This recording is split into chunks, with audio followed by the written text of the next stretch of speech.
आलसी लड़के की कहानी।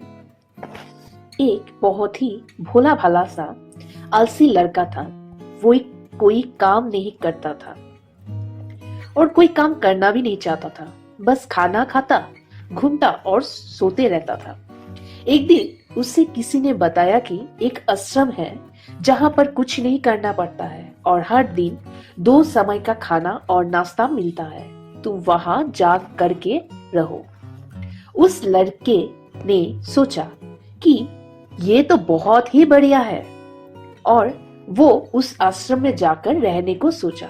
और फिर वो भोला भाला आलसी लड़का अपना सारा सांसारिक जीवन छोड़कर उस आश्रम में जाकर रहने लगा।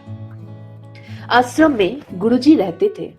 वो कुछ समय सबको प्रवचन देते हैं। वो आलसी लड़का सुनता था, बाकी समय आराम करता था और फिर भरपेट खाना खाकर सो जाता था। उसे ऐसे ही उस लड़के का दिन गुजारता था। तो एक दिन तो गुजारता गया। एक दिन उस आश्रम में कुछ भी नहीं बना। नाश्ते के समय नाश्ता नहीं मिला। उसने सोचा नाश्ता नहीं मिला, भोजन तो मिलेगा। अब भोजन के समय भी उसे भोजन नहीं मिला।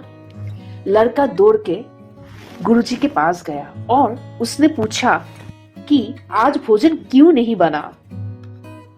गुरुजी ने कहा कि बेटा, आज एकादशी है और जितने भी आश्रम के सदस्य हैं उनका उपवास है और तुम्हारा भी आज उपवास है। आज भोजन नहीं बनेगा। वो लड़का आलसी था और उसे भूख भी बहुत लगता था। उसने गुरुजी से बोला कि मैं उपवास नहीं रहूंगा, मुझे भूख लगी है, मैं खाना खाऊंगा। गुरुजी ने बोला ठीक है, जाओ भंडारे में से सामान ले करके आओ और आश्रम में नहीं बाहर ले जा करके बना लो। लेकिन याद रखना, भोजन बनाने के बाद सबसे पहला भोग भगवान को लगाना और फिर तुम प्रसाद खाना। वो लड़का बोला ठीक है और फिर अनाज लेकर नदी की ओर पहुंचा। भोजन पकाने लगा। तैयार हुआ उसके बाद कहने लगा कि भगवान श्री राम आइए, पधारिए, भोग लगाइए। अब जब उसे लगा कि भगवान तो आ नहीं रहे हैं तो फिर कहने लगा कि मुझे मालूम है आपको तो अच्छा खाने की आदत है, मैं बना नहीं पाया और मुझे अच्छा भोजन बनाने भी नहीं आता, लेकिन जो भी रूखा सूखा बना है आकर खा लीजिए। भगवान श्री राम उसकी सरलता पर बहुत ही प्रसन्न हुए और उस लड़के की दर्शन दे दिए। उसने देखा कि भगवान श्री राम आए हुए हैं और उनके साथ में माता सीता भी आई हुई है। लेकिन लड़के ने सिर्फ 2 लोगों के लिए ही भोजन बनाया था, एक अपने लिए और दूसरा भगवान के लिए। और अब क्योंकि भगवान के साथ माता सीता भी आई हुई है तो उसने उस भोजन को माता सीता और भगवान के सामने ग्रहण करने के लिए रख दिया। भगवान श्री राम और माता सीता ने भोजन किया और उसके बाद जब वो जाने लगे तो ये भोला सा आलसी सा लड़का बोला कि प्रभु आप आए, दर्शन दिए, बहुत अच्छा लगा। मुझे खाने को कुछ नहीं मिला, लेकिन कोई बात नहीं, लेकिन आपसे एक विनती है कि अगली बार जब आएंगे तो कितने लोग आएंगे ये बता दीजिए ताकि मैं उतने लोगों के लिए भोजन बना के रखा रहूं। भगवान श्री राम मन ही मन मुस्कुराए और फिर अंतर ध्यान हो गए। लड़का आश्रम गया। दिन बीतता गया और फिर एकादशी का दिन आया और इस बार उसने 3-4 लोगों के लिए अनाज ले करके खाना बनाने के लिए नदी के किनारे पहुंचा और उसने बड़े प्रसन्नता से भोजन बनाया और इंतजार करने लगा कि प्रभु आइए और भोग लगाइए। इस बार लड़का देखता है कि भगवान श्री राम पूरा राम दरबार ले के करके आए हैं, जिसे माता सीता, लक्ष्मण, भरत, हनुमान जी और सभी लोग आए हैं। लड़के ने 3-4 लोगों का भोजन बनाया था और इस बार भी भोजन कम पड़ गया। लड़के ने निराश होकर भोजन को प्रभु को आगे रख दिया। उन्होंने भोजन किया और फिर चले गए और इस बार भी लड़के फिर से भूखा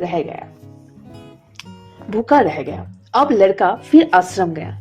दिन बीतता गया और फिर एकादशी का दिन आया और इस बार गुरुजी ने कहने लगा कि गुरुजी मुझे इस बार थोड़ा ज्यादा अनाज चाहिए। गुरुजी सोचने लगे कि ये इतना सारा अनाज का करता क्या है, कहीं इसे बेचता तो नहीं है?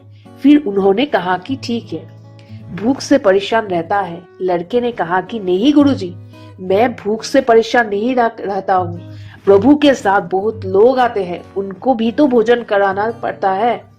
गुरुजी को लगा कि लड़का पागल हो गया है, लेकिन गुरुजी ने सोचा कि चलो एक बार चलकर देखते ही कि लड़का इस अनाज का करता क्या है।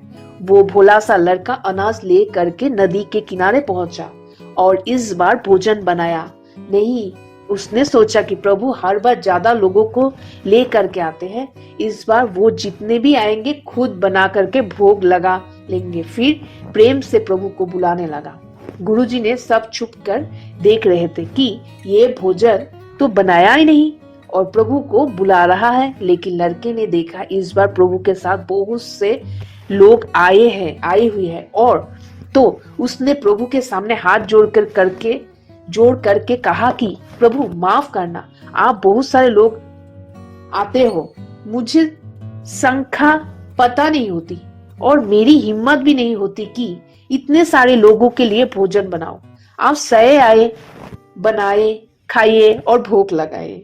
प्रभु मुस्कुराते हैं और अपने साथ आए सभी लोगों के साथ मिल करके भोजन बनाते हैं।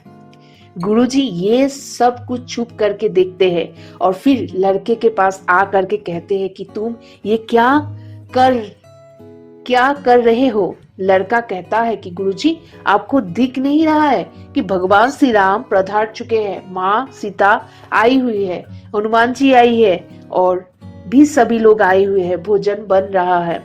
गुरुजी ने बोला कि पागल हो गया है, मुझे तो कोई दिख नहीं रहा है। लड़का गुस्सा हो गया और बोला, प्रभु आप ये क्या कर रहे हो? एक तो मुझे भूखा रखा है और गुरुजी को दर्शन नहीं दे रहे हो। जो मुझे पागल समझ रहे हैं, कृपा करके गुरुजी को दिख जाओ। भगवान बोले, नहीं, मैं इन्हें नहीं दिख सकता।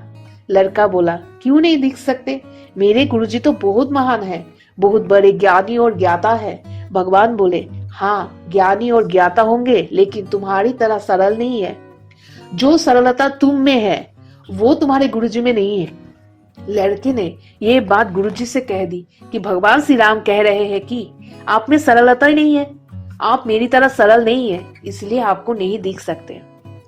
गुरुजी की आंखें नम हो गई और रोने लगे कि और बोले कि बिल्कुल सही कहा, मेरे अंदर तुम्हारे जितना सरलता नहीं है।